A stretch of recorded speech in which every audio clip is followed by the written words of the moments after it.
Simon & Schuster Audio presents Seeking Sarah by ReShonda Tate Billingsley, read by Janina Edwards. Chapter 1. Yes, yes, I'll marry you.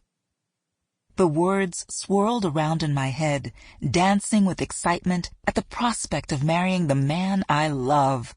The perfect proposal. The perfect man. All the ingredients for a dream come true.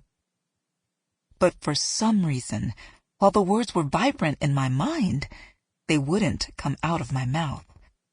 Good grief, woman, just say yes! That little voice that had planned my proposal and subsequent wedding when I was only 10 years old and marrying my imaginary boyfriend was in full, "What the hell is wrong with you?" mode. Just say yes. Still, nothing. I don't know what was wrong with me. If you asked most women to draft a list of the qualities they wanted in their dream man, Trent Grant would probably meet 99% of the requirements on their list. Trent had dabbled in modeling in college, and despite an offer from a New York modeling agency, he had opted to go into the Navy instead.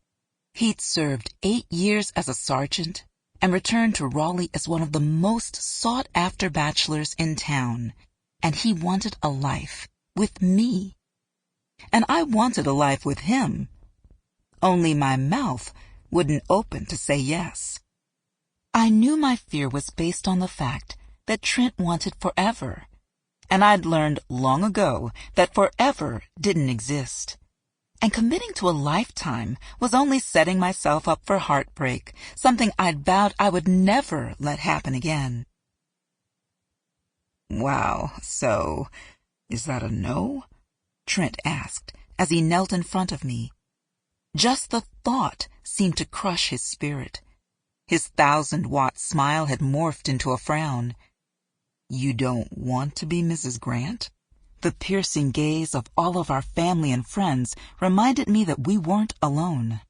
There had to be 25 people in the private dining room at Ruth's Chris Steakhouse, all of them waiting on my answer.